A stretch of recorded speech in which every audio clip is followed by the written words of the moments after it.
Hey everyone and welcome back on the channel. My name is Alex. In today's video I am sharing with you my personal bests, but that's not very interesting. What's more interesting is which shoes did I use to set them. I'm going to show you my 5k, 10k, half marathon and marathon record shoes, meaning the shoes in which I set my PBs. It's very straightforward, and this video might be updated later on this year if I break one of them, or in 1 year, in 2 years, just to see a bit how things change and which shoes are currently holding my records.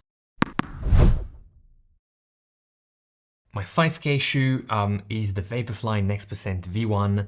My 5k PB is 16:35. I said that in 2019, which almost hurts when I'm saying it because it's quite a while ago. It was, I think, in December, so rather cold, and I had the shoe already for a few months.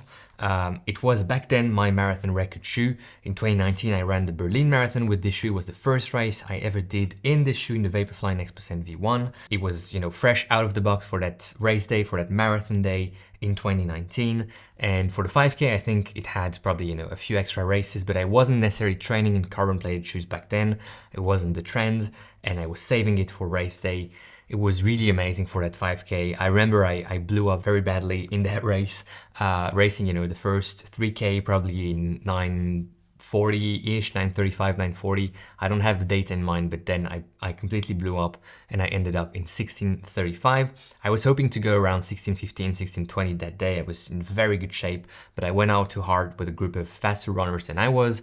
And although this shoe was amazing and it's still like one of the best racing shoes that ever existed, it didn't save me from a bad blow up in that race. So yeah, 5k shoe, Vaporfly Next% V1. 10k shoe looks like a deja vu, but it's the case. It's the Vaporfly Next% V1. My 10k PB is 34:00, so 34 flat. That was one of my biggest disappointments because I was hoping to break 34 that day, which now is fine. I mean, it's not a bad time for a 10k, but I was hoping to get that 33:59 on that specific day. It was just a few days before COVID in 2020, so it was in February of 2020. I ran with this shoe. It was a great day, very evenly paced race.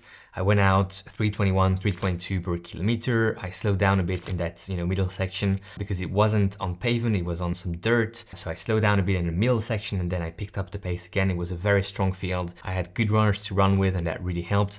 The shoe also helped, and I remember how much I kind of acknowledged the benefits of the Vaporfly Next% V1 during that race.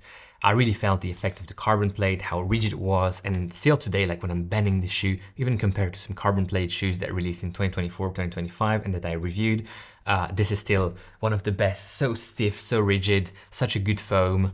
It had everything going on for it, and I miss Nike releasing great racing shoes. This one of the best, so yeah, 10k Vaporfly Next% V1. Half marathon, this sounds maybe familiar to some of you if you are following on Instagram or even here on YouTube. I broke my half marathon record in Barcelona in February of 2025, so it was just 3-4 weeks ago. In this shoe, the Brooks Hyperion Elite 4 PB. I don't think I thought I would ever have one of my PBs in a Brooks racing shoe or in a Brooks shoe in general, but hey, it happened. And that's just because of how good this shoe is. DNA Gold, the foam compound of this shoe, is super responsive, super energetic. I really felt so good during that day. 1:17:54 is my half marathon PB. I wasn't hoping to break 1:18 on that day, but I did by 6 seconds, sprinting, for dear life, literally at the end of this race. It is also one of these very stiff shoes. It reminds me to a certain extent of the Vaporfly, which is a great thing for this shoe. The upper is almost better than the one of the Vaporfly. And to be honest, if I had to race any distance tomorrow, I would probably do it in the shoe. This probably says a lot, and Brooks is definitely not paying me to do this video or to say good things about this shoe today. So yeah, it's just a very good shoe, and for my half marathon record, 1:17:54, I think it played a role. I would have broken it probably that day with other shoes, but would I have broken 1:18 on that day with other shoes? Maybe not, because I think the sprinting in the shoe at the end that really allowed me to dive sub 1:18, this might have been a tiny factor in that success. And overall, I was so pleased with this shoe. Like I said, I would race any distance in it. the 5K, the 10K, the half marathon, the marathon. It works for me for my gait cycle. I know our reviewers on metaendurance.com, you have a link in the description, said that this shoe might be better for heel to midfoot strikers, which I think I agree with. For forefoot strikers, it's a bit more dead here in the forefoot. It's really here in that heel to midfoot section that you have all the plushness, the bounciness, the explosiveness of the DNA Gold PIBA-based compound that kicks in, and I like it. Marathon PB, that's with the Adios Pro 4, a shoe that I think I wouldn't have expected to break my marathon record with. I went out for a training session in Berlin in 2024 and ended up feeling really good, pushing a bit the pace in that last 10 kilometers and running 2:49.25. That's my marathon PB. I'm proud of it, but I think I can do better if I trained properly for a marathon, which sometimes I really want to do and sometimes I just don't have the time to do. But hey, maybe 2025 will be a new marathon record in this shoe or in another one. Would I pick it again for distances shorter than the marathon? Yes, probably for the half marathon. Would I race a marathon again in this shoe? Yes, although if I had to choose between this and another shoe at Adidas, the Evo 1, I would probably pick the Evo 1 for the marathon distance.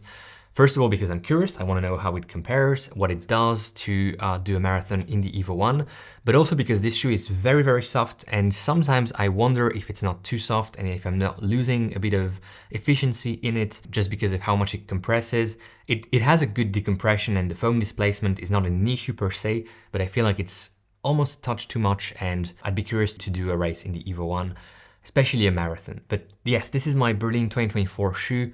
2:49.25 is my marathon record. I'm proud of it, like I said, and it's a good shoe, the Adios Pro 4, no doubt. So overall, we have the Adios Pro 4, the Brooks Hyperion Elite 4 PB, and the Nike Vaporfly Next Percent 1. Had you told me a year ago that these three shoes would be sitting here holding all my records, I probably wouldn't have believed you, but this is a good sign that many brands are now on par at the very, very best level. With Nike, that was kind of alone a few years ago. This shoe had all my records a few years ago and then it kind of changed. Still has my 5K, 10K.